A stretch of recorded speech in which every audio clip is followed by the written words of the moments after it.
apa yang harus saya lakukan, atau amalan apa yang dapat menghapuskan dosa-dosa besar saya tersebut. Subhanallah. Allah ketika menyebutkan penghuni surga, ternyata penghuni surga itu bukan orang yang lepas dari dosa. Sudah menjadi kodrat manusia berbuat dosa. Allah mengatakan, walladzina idza fa'alu fahishatan aw zalamu anfusahum dzakarullah fastaghfiru lidzunubihim wa man yaghfiru dzunuba illa Allah wa lam yusirru ala ma fa'alu wa hum ya'lamun. Kata Allah, tuh orang apabila melakukan fahisyah itu dosa besar, atau zalamu anfusahum, dosa-dosa kecil, apa yang terjadi? Dzakarullah, mereka ingat sama Allah, lalu beristighfar, minta ampun sama Allah SWT, bertobat kepada Allah, dan mereka yakin tidak ada yang bisa mengampuni dosa-dosanya kecuali Allah Jalla Jalla. Dan mereka tidak melanjutkan dosanya, mereka berhenti, maka insya Allah diampuni oleh Allah Subhanahu Wa Taala. Berkaitan dengan dosa yang berkaitan dengan dosa mencuri, kau harus mengembalikan apa yang kau curi. Harus. Kalau kau tidak mampu, ya kau banyak amal soleh, kau doakan orang yang kau curi, karena nanti pada hari kiamat akan terjadi barter pahala dengan dosa yang kau lakukan. Maka jangan sampai kau bangkrut karena pahalamu diambil oleh orang-orang yang kau sakiti. Maka perbanyak amal soleh, terus berdoa, minta agar dijaga dari perbuatan dosa. Dan di antara amal yang baik adalah berbakti sama orang tua, khususnya berbakti sama ibu. Apabila ibumu masih ada, kau terus berbakti sama ibu.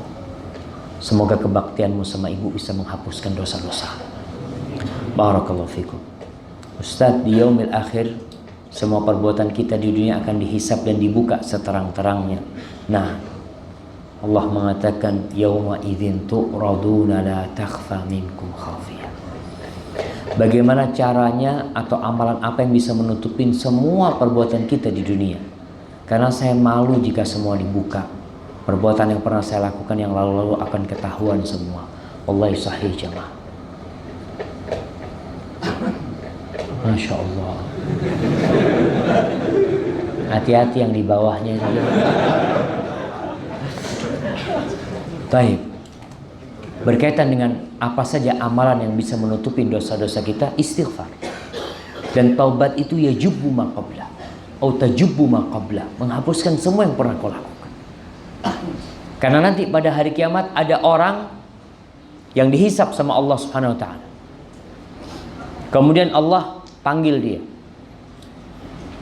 Lalu Allah mulai membuka dosa-dosa dia. Dosa-dosa kecil yang dibuka, padahal dia punya dosa-dosa besar. Disebutkan kau melakukan pada hari ini dosa ini, orang ini, iya ya Allah. Terus disebutkan dan dia merasa, ya Allah ini hancur aku sudah. Ternyata setelah dosa-dosa kecil disebutkan, Allah mengatakan, kau sudah mengakui semua dosa-dosamu. Iya ya Allah, qad ghafartu laka, aku sudah ampuni semua dosa-dosamu dan aku jadikan dosa-dosamu itu pahala semuanya. Apa kata orang ini? Ya Allah, aku melihat ada dosa-dosa besar yang ada di situ, kata dia. Kepingin dia juga dijadikan amal kebajikan dosa besarnya. Itu Nabi ketawa ketika menceritakan hadis itu. Subhanallah. Artinya kita tetap husnudzon sama Allah. Barakallahu fikum. Ustaz, bolehkah kambing akikoh anak mertua yang membelikan? Masya Allah, anak cari mertua kayak gini. Ya alhamdulillah tuh dibelikan sama mertua. Nggak ada urusan yang mau belikan mertua, yang belikan tetangga, yang penting kambing buat akikoh. Masya Allah.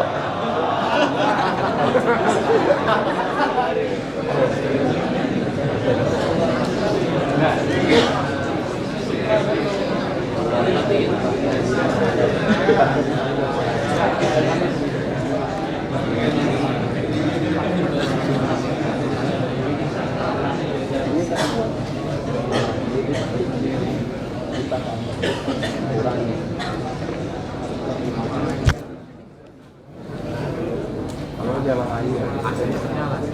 Kalau AC Nah, kalau bisa yang buat AC itu colokin. Diganti mic-nya, yang penting kan mic-nya. Kalau bisa dirubah.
Iya. Masya Allah.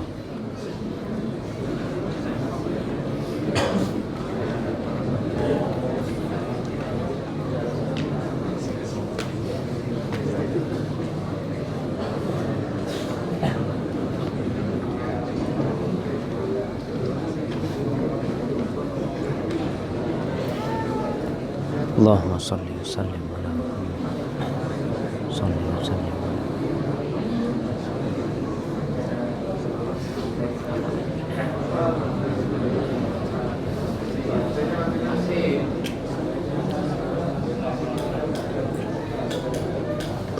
Baik, bismillah jamaah.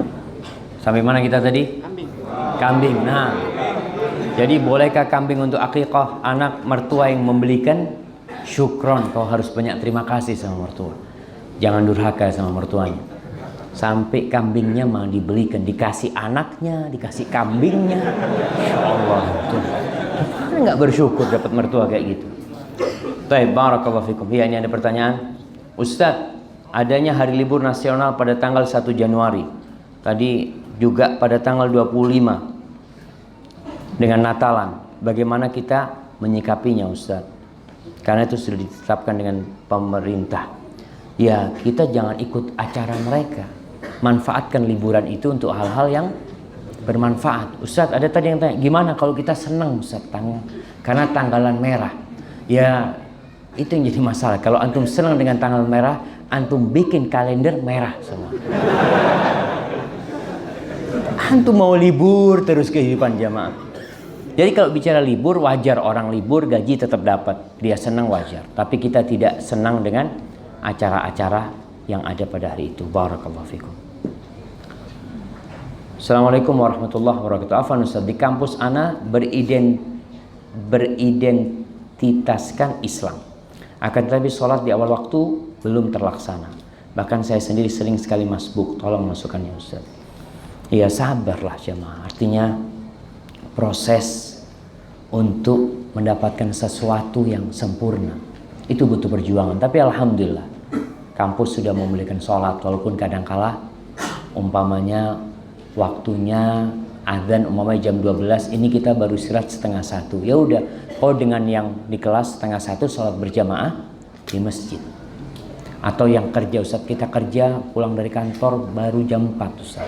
Kau bersama rekan-rekanmu sholat berjamaah di masjid walaupun jamnya jam 4. Kalau memang tidak bisa tepat waktu, seperti tetap laksanakan berjamaah. Barakallahu fikum. Saya mau tanya, apakah kita harus mengikuti semua perintah kedua orang tua termasuk masalah mencari seorang istri? Dan mohon doanya Ustaz supaya saya segera dibolehkan menikah oleh orang tua saya. Segera berkali jodohnya, Masya Allah jamaah. Ya tetap anak ini berusaha taat sama orang tuanya. Dalam urusan jodoh, urusan istri juga mohon sama orang tuanya. Tapi ketika engkau sudah nggak tahan, kau datang ke orang tua, mengatakan, Mak, Pak, kayaknya kalau tahun ini Anda nggak nikah, Anda bisa gila. Kau sampaikan, insya Allah orang tua takut kalau anaknya gila. Terserah kalau orang tua, betul ini jamaah, orang tua juga harus paham dengan anaknya. Pernah ada di kota Ana itu, ada seorang anak, bapaknya mampu, anak ini minta sepeda motor sama, dia sudah SMA. Ayah, anak kepingin naik sepeda motor. Nggak boleh, terus nggak boleh. Karena wallahualam orang tuanya pelit waktu itu kan. Akhirnya setelah beberapa bulan, anak itu naik sepeda motor di rumah. Dia pegang gini, gila anaknya jamaah. Wallahi sahih. Karena ada sesuatu yang tidak dia bisa dapatkan. Apalagi kalau anak ini tahu, anak Ustaz kalau nggak nikah kayaknya bisa berzina, anak Ustaz sudah jatuh wajib buat dia. Maka dia datang minta sama orang tuanya, ngomong nggak bisa kau tulis surat, kau bikin proposal ke orang tua. Kadang kalau orang tua kan gimana mau dikawinin Ustaz dia. Bangun masih harus dibangunkan pagi. Masalahnya di dirimu. Kau harus tunjukkan kalau kau bisa mandiri. Kau katakan ke orang tua, ayah nggak perlu biayain kuliah anak akan biaya sendiri. Umpamanya, ketika itu orang tua ngelihat, nah insya Allah mampu. Dan kau cari mertua, kalau nggak punya duit cari mertua yang bisa ngutangin. Apa? Nggak merepotkan orang tuamu. Datang, anak cari mertua, afwan Pak mertua, anak selama kuliah tolong dibiayain. Nanti lulus kuliah anak bayar. Terus anaknya sama maharnya utang juga nggak apa-apa. Boleh nggak? Boleh dalam Islam jamaah. Boleh mahar utang itu boleh. Tapi kalau bisa jangan utang nanti. Soalnya kalau nggak istri nanti nagih gimana? Antum datang ke kamarnya, kau utangnya belum bayar. Jadi susah hidupmu sama istri. Nah ini sama pertanyaan tadi.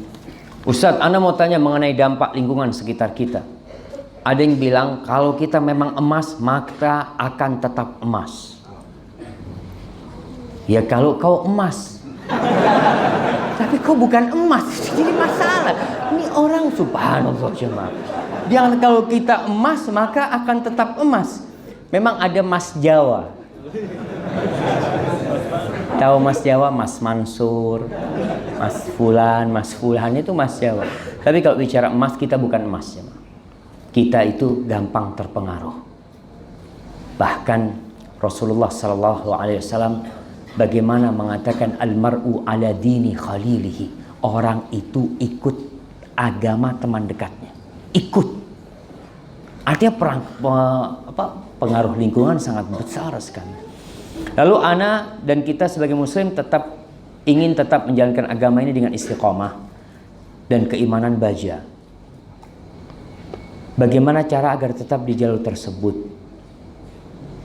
Ustaz, walaupun lingkungan akhir zaman ini seperti ini, mohon nasihatnya Ustaz. Ya, di antara cara istiqomah adalah menuntut ilmu dan mengamalkannya. Kau belajar lalu kau amalkan. Karena ada orang yang belajar tapi nggak diamalin. Hanya sekedar alhamdulillah anak faham. Anda baru faham nih sampaikan Ustaz. Ternyata 2 rakaat sebelum subuh itu lebih baik dari dunia dan isinya. Terus kau gimana? Ya itu belum bisa ngamalin. Cuma dapat ilmu doang. Orang yang kayak gitu nunda amalan bisa jadi kau nanti tersesat. Jangan ditunda. Ketika kau dapat ilmu kau minta, ya Allah bantu hamba untuk mengamalkannya. Insya Allah kau akan istiqamah. Setiap dapat ilmu kau amalkan. Lalu jangan mudah-mudah mendekati tempat fitnah. Jangan. Buka situs-situs ya. Jamaah, antum tahu bagaimana anjing itu bisa mengejar kijang. Padahal larinya kijang seharusnya nggak bisa dikejar sama anjing pemburu. Siapa yang bisa jawab? Kalau kijang nengok ke belakang, anjing lurus sekali. Masya Allah, betul. Fadhal. Karena kijangnya noleh, jamaah. Anjing itu ketika ngejar, Kalau kijang itu nggak noleh, dia akan pulang. Kenapa? Nggak mungkin dia bisa kejar. Dia tahu larinya kijang itu lebih kenceng daripada larinya dia. Tapi ketika kijang itu noleh, berarti dia tambah lambat. Oh, kena nih kata anjingnya. Begitu pula kita dengan fitnah setan ini. Kau jangan noleh sama fitnah itu. Kalau kau noleh, dimakan kau sama fitnah itu. Ketika orang buka internet, kemudian dia buka situs umpamanya tentang orang-orang liberal yang mereka mendukung LGBT. Kau anak kepingin tahu apa sih dalilnya mereka? Kau baca, kau kemakan tuh. Oh, ternyata masuk akal juga ya. Karena kau baca. Maka kalau kau nggak baca, selesai. Maka tadi dalam masa fitnah ini, usahakan kau tidak menoleh kepada fitnah. Maka Rasul SAW menjelaskan dalam urusan fitnah itu, yang berlari bahaya. Lebih baik yang berjalan. Yang berjalan dalam kondisi bahaya. Lebih baik yang duduk. Dan yang rebahan lebih aman dia dari fitnah itu. Karena fitnah itu ngejar kita yang kita kepingin tahu. Barakallahu fikum. Nah, ini pertanyaan. Apakah ketika membaca tilawah Quran dengan menggerakkan kepala ke depan, ke belakang? Itu tradisi orang Yahudi ketika beribadah. Karena Anda lihat di sosial media tujuan tersebut cara mudah untuk mengingat bacaan. Kalau memang benar ditemukan kalau itu cara mudah untuk menghafal. Artinya berkaitan dengan tradisi orang-orang non-muslim. Ada yang haram, ada yang mubah. Ada yang haram yang memang bukan kekhususan mereka. Mereka melakukannya itu dan dilakukan oleh orang lain juga. Mereka melakukannya untuk maslahat. Ada sesuatu umpamanya mereka makan pakai sendok. Saat dia pakai sendok nggak apa-apa, makan pakai sendok. Semua orang makan pakai sendok umpamanya. Dan dilihat memang kalau makan kuah, kalau nggak pakai sendok gimana? Makan bakso pakai tangan tentu. Nggak mungkin juga gitu kan. Ada tradisi-tradisi yang boleh. Kalau tadi umpamanya orang Yahudi memang kalau kau lihat di tembok ratapan itu mereka baca Zabur atau Tauratnya itu dengan menggerak-gerakkan kepala. Seperti itu. Nah, sekarang kalau orang yang menghafal, apakah dengan menggerak-gerakkan kepala bisa cepat hafal? Kalau benar secara medis, Ustaz, kalau gerak itu syarafnya buka, Ustaz. Jadi kalau diam syarafnya nutup, umpamanya. Tapi kalau ternyata tidak, kenapa? Cuma gayanya doang, goyang-goyang seperti itu. Karena ada anak-anak kecil yang menghafal Al-Quran sambil goyang-goyang seperti itu. Lebih baik kita diperintahkan untuk membaca Al-Quran dalam kondisi khusyuk, tunduk, menghayati, bukan dengan gerak-gerak. Tapi sekali lagi, kalau ternyata secara medis bisa ditemukan itu cara handal. Artinya orang bukan cuma menghafal Al-Quran. Orang menghafal pelajaran lain juga sama gerak-gerak. Kalau ternyata enggak, Ustaz. Ini kalau baca yang lain nggak bisa, harus diam. Kalau Quran baru gerak-gerak. Berarti enggak. Masalahnya bukan di gerak-geraknya, karena kebiasaan aja kau melakukan itu. Barakallahu fikum. Nah, ini. Assalamualaikum Ustaz. Ana baru dikaruniai anak. Hari ini umurnya 5 hari. Pada hari ketiga ana beri nama Saifillah Al-Maslul. Pedang Allah yang terhunus. Lalu ada saran dari teman bahwa nama itu salah. Pemenggalan kata dalam kaidah bahasa Arab. Ya, karena tulisannya bahasa Indonesia memang. Bukan bahasa Arab. Kalau bahasa Arabnya tetap benar insyaallah. Sebenarnya Saifullah Al-Maslul ya. Walaupun nanti dipanggilnya Ipul biasanya kan. Ya, itu bermasalah kadang-kadang jamaah. Makanya harapan ana nih kalau punya anak kasih nama satu suku kata. Kalau harus 2 suku kata, yang Abdullah dan Abdurrahman. Kita lihat nama-nama para sahabat tuh namanya satu suku kata.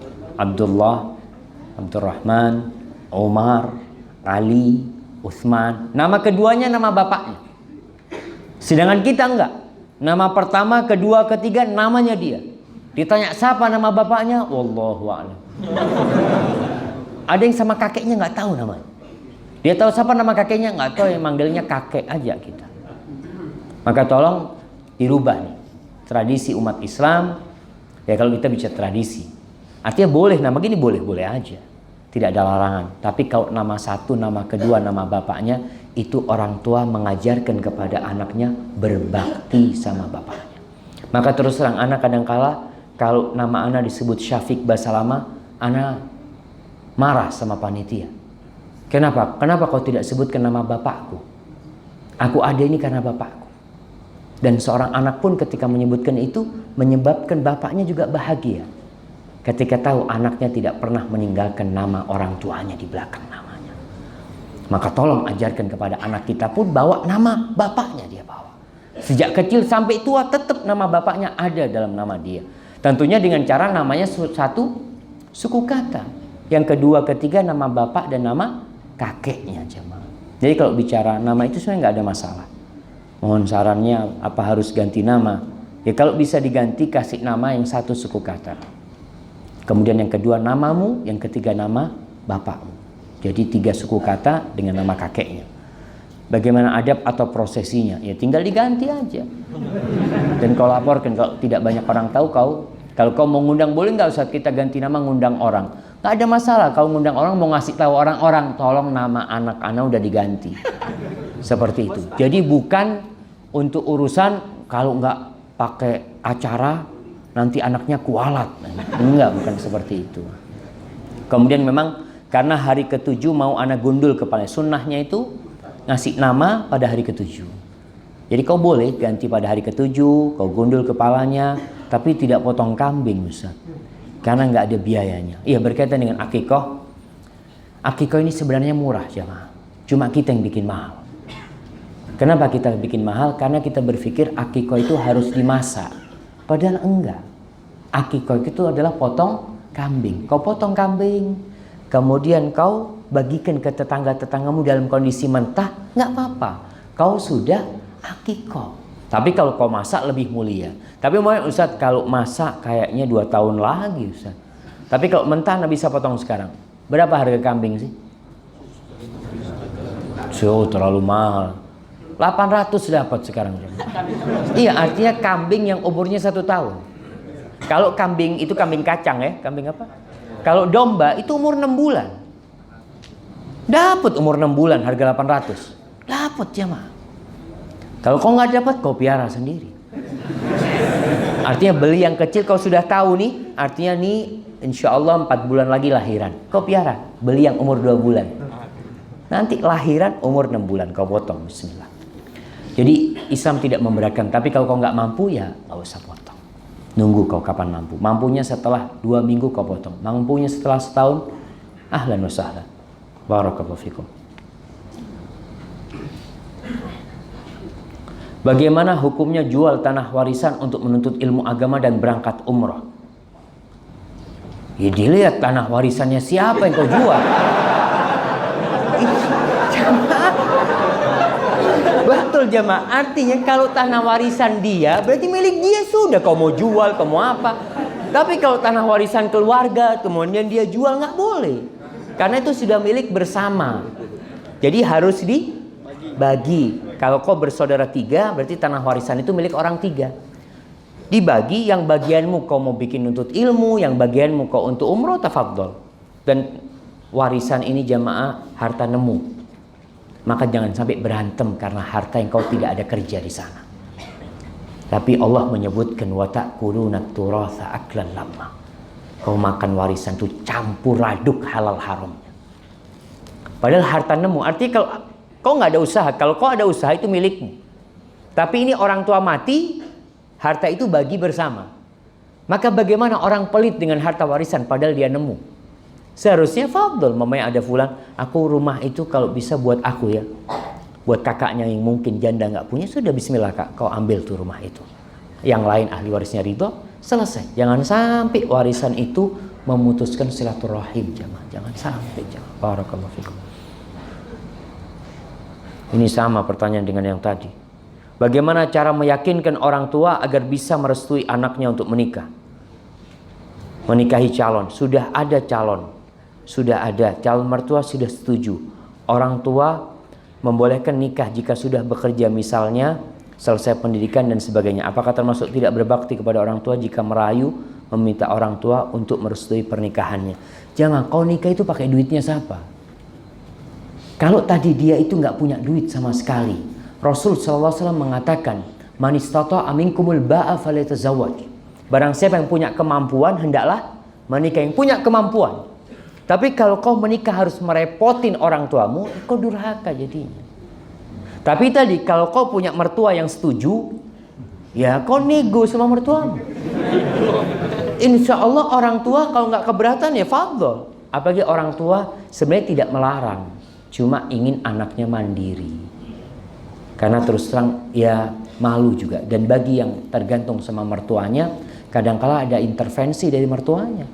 Buat dia berat juga dia menikah. Maka berusaha menikah dalam kondisi mandiri dan menikahi wanita yang solehah. Kenapa? Karena wanita itu solehah, walaupun dia lebih kaya dari engkau, dia tidak akan ngungkit-ngungkit pemberiannya. Seperti Khadijah nggak pernah ngungkit-ngungkit pemberiannya kepada Nabi SAW. Tapi kalau wanita itu nggak solehah, kau yang diatur sama istrimu. Ustaz, bagaimana sikap saya? Bagaimana saya sikapi jika orang tua saya tidak setuju dengan sikap saya ikut kajian seperti ini? Apakah harus menurutinya?